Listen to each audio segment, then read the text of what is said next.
Kaya mo sa Jumcar, yung minalang. Ha? Yung ito na iwan, yung iba, Pwede, pwede.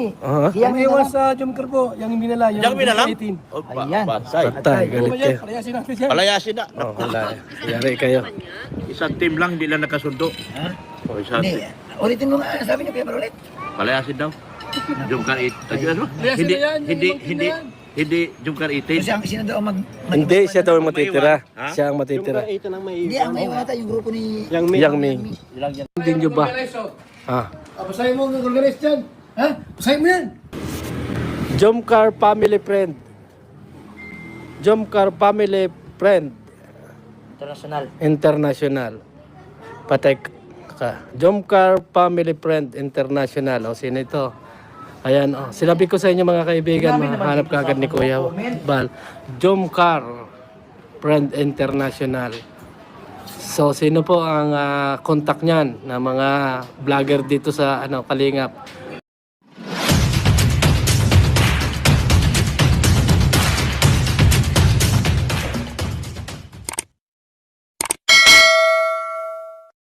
So yun mga kalinga pa, dahil po sa pangyayari o dahil po sa naganap na pangyayari doon sa birthday po ni Kalingap Jomar, si Papa Joms ay nakapag-desisyon po. Itong si Kuya Bal, may matindi po siyang mga desisyon sapagkat hindi lamang po iisa po yung nabuong desisyon po na gustong gawin po ni Kuya Bal kay Kalingap Jomar. Okay? So yan po yung ating paksa ngayong araw na ito mga Kalingap.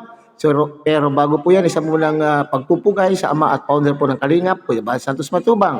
At ang kilikin po natin mga Kalingap, Ate Edna Vlog, Kalingap Rob, Kalingap Dan, at siyempre, kung bagong sipot lang po kayo sa munting channel na ito, sana po ay inyo rin pong tangkilikin sa pamamagitan po ng inyong pag-like, share, and subscribe at tuloy pinutin na rin po ang notification bell at nang sa ganun tayo pa rin po ay magsama-sama, magkita-kita sa susunod pa pong mga reaction videos na ating gagawin. Okay? So ipagpatuloy po natin mga Kalingap, sino po ang apektado at sino po ang winner? So nakalagay po kasi dyan sa ating pong thumbnail mga Kalingap ay Yang Mi ang sakalam. Okay? Si Yang Mi lang po ang sakalam. Alright, so napanood po ninyo mga Kalingap ang ating pong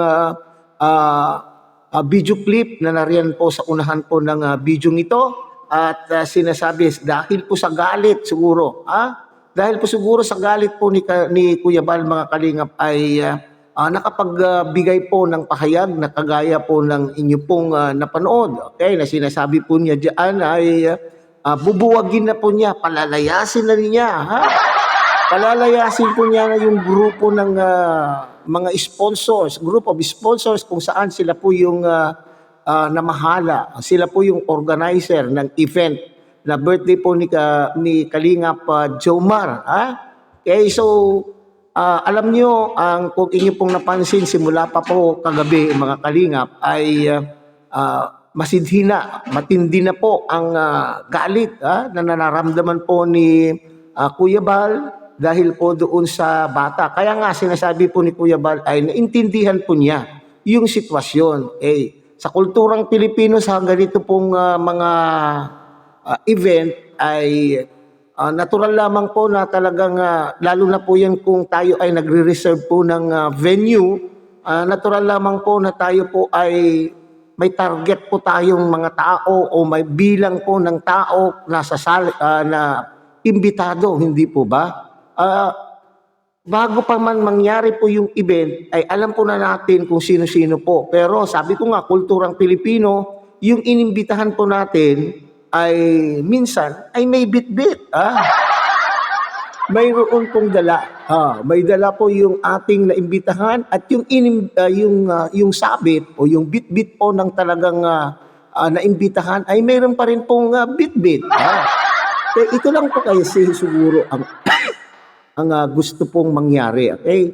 Kung ilang beses pong nakiusap po si Kuya Bala na para bagang hindi kilala dapat talaga ay kinilala o dapat ay nagbigay po sila ng konsiderasyon sapagkat ama at ina po na ng Kalinga po ang nakikiusap. Sapagkat sabi ko nga ay kasama po ni Ate Edna na yung bata.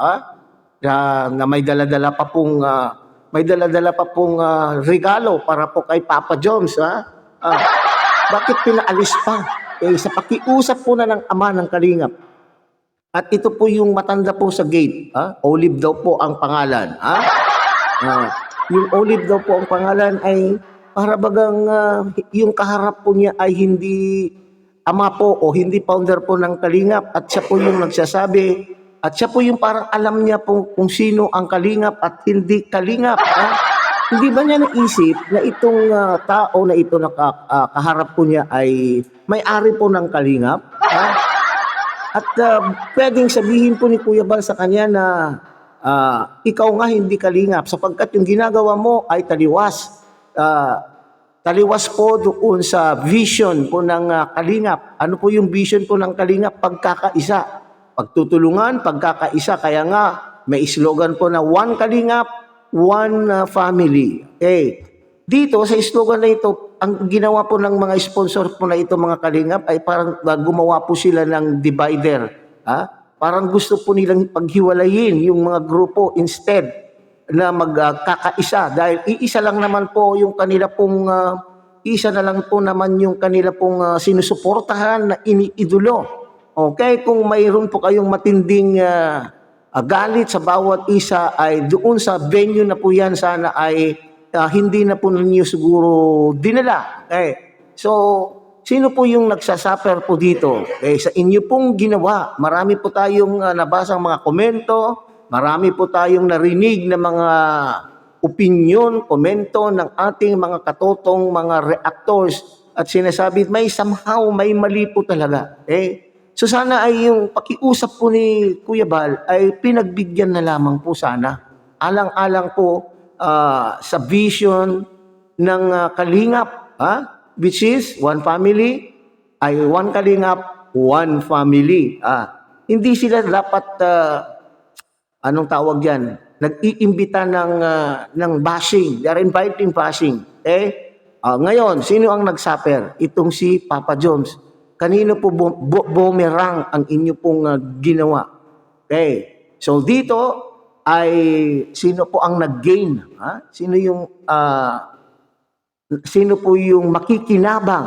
Sino po yung makikinabang doon sa inyong ginawa? Itong si Yang Mi. Kaya nga sinabi ko natin dyan ay winner si Yang Mi dito. Sa ginawa po ninyo, ang simpatya po ng tao ay pumunta po kay Yang Mi at ganoon din po kay Kuya Bal mga Kalingap kung nakailang beses pong nag-live. Nakailang beses po siyang nag-content tungkol po dito, di ba? Dahil po siguro sa galit po niya, di po ba? O ngayon, ang gusto po ni Kuya Bal ay buwagin ang grupo na ito at ang matitira na lamang po ay yung grupo po ni Yang Mi kung saan kilala po naman natin na itong si Yang Mi. Siya yung matagal nang tumutulong po sa Jom Carden. Marami na rin po silang nagawang event. Gaya po yung birthday po ni Baby Carla. Smooth sailing naman po ang nangyari.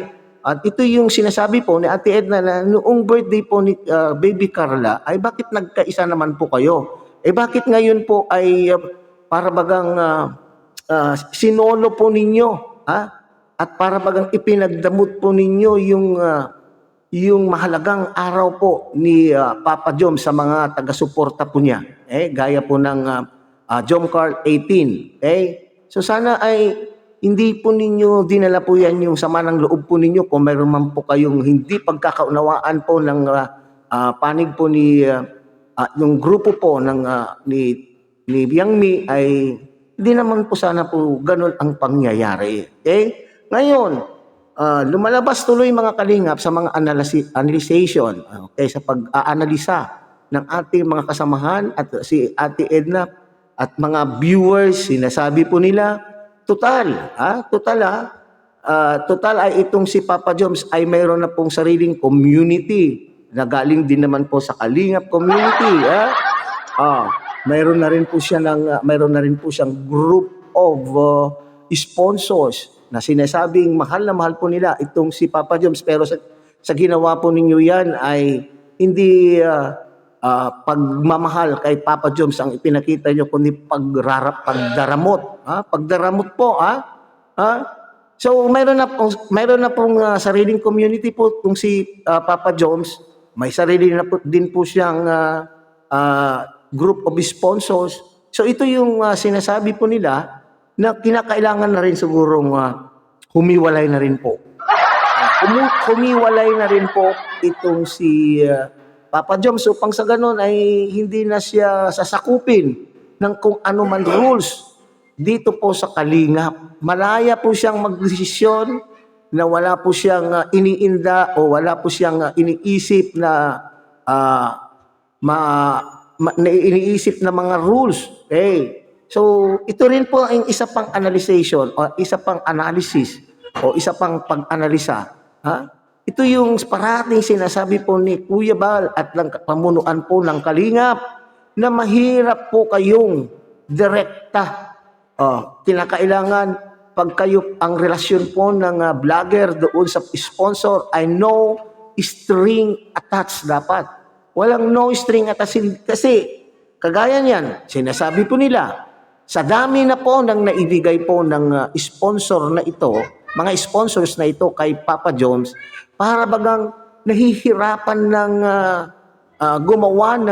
gumawa po si Papa Joms ng sarili po niyang desisyon. Kagaya niyan, noong nalaman po sana ni Papa Joms ang pangyayari na nagaganap doon sa gate, kung saan po ay hindi papasukin po yung anak ni Yang Min, kasama po nila Kuya Bal, ano dapat ang action? Anong dapat ang action na ginawa po nitong Papa Joms? Kaya nga, ang sabi po nga ng mga viewers, hindi magagawa po yun ni Papa Joms na gumawa ng action kasi mas pinapahalagahan. Nako, yun din po ang tingin ko mga Kalingap mas pinapahalagahan po ni Papa Joms itong mga sponsor na ito. Kasi nga po, sinasabi na napakarami na raw pong naibigay po ng sponsors na mga sponsors na ito kay Papa Joms instead na itong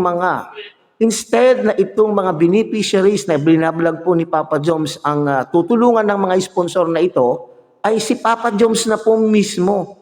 Yan po paalala po ni Ate Edna, kayong mga charity vloggers na lalo na kapag ang sponsor ay kayo ang binibigyan na po, kayo na po ang ini-sponsoran, tayo ang pinagbibigyan ng kung ano-anong mga bagay, gaya po ng pera, kotse, lupa o bahay. Naku po, mag-isip-isip na raw po kayo. Baka kayo po ay malubog doon sa sponsor na yan at hindi na po kayo makakawala. Hindi na po kayo makakawala.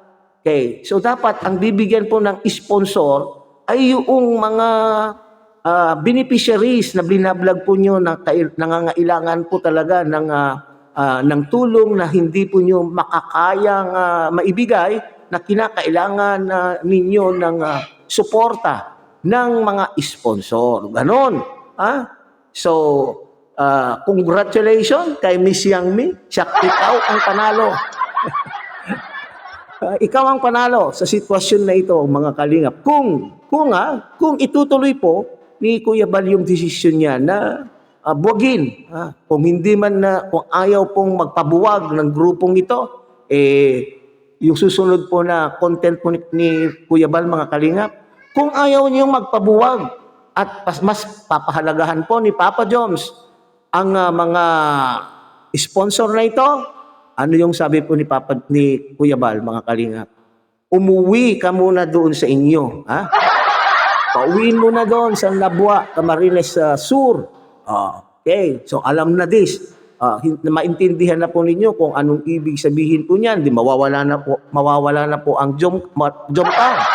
Wala na po tayong Jomcar. Okay, pwede naman po siguro umuwi na po ito si Papa Joms. At total, sabi ko nga, mayroon na rin po siyang group of sponsors, may community na, may mga viewers nang sumusuporta sa kanya. Siguro doon po sa kanilang lugar ay marami din pong mga kababayan po natin na nangangailangan po ng kanya pong tulong, sa tulong na rin po ng mga sponsors na ito. Okay? So tignan po natin, mga Kalingap, abangan po natin ang susunod na kabanata tungkol po dito. Nako, sinasabi ko na nga, dapat inisip-isip po ng mga sponsors na ito kung sino po ang maapektuhan. Ha? At kabastusan po yung inyo pong ipinakita mga kalingap. Ha? Kabastusan, lalo kung alam po ninyong may kamera, alam po naman po ninyo, group of vloggers ang mga nariyan, dapat nag-ingat po kayo na baka kayo po ay ma-quote in the act. Ha? Ma-quote in the act, alam po ninyo na marami kasi nagsasabi, dapat hindi ni-live ni Kuya Bal. Pero alam po naman po yung group of vloggers, ang mga nariyan. So alam po ninyo, you should have been aware. Aware po kayo dapat na mayroon pong mga nakatutok na kamera at lahat ng inyong magagawa, lalo kung palso ang inyong gagawin, talagang makikita po kayo. Hindi po ba? So hanggang dito na lamang po tayo mga kalingap. Muli, tangkilikin po natin Kuya Bal Santos Matubang, Ate Edna Vlog, Kalingap Rab, at Kalingap Dan. At pinakikiusapan ko po kayo muli mga kalingap na sana po ay inyo rin pong tangkilikin ang munting channel na ito sa pamamagitan po ng inyong pagbibigay ng like, share, and subscribe. At tuloy pinutin na rin po ang notification bell at nang sa ganun tayo pa rin po ang magsama-sama sa susunod pa pong mga reaction videos na ating gagawin. Muli isang mapagpalang umaga, tanghali, gabi po sa inyo lahat. Mabuhay po kayo at God bless everyone.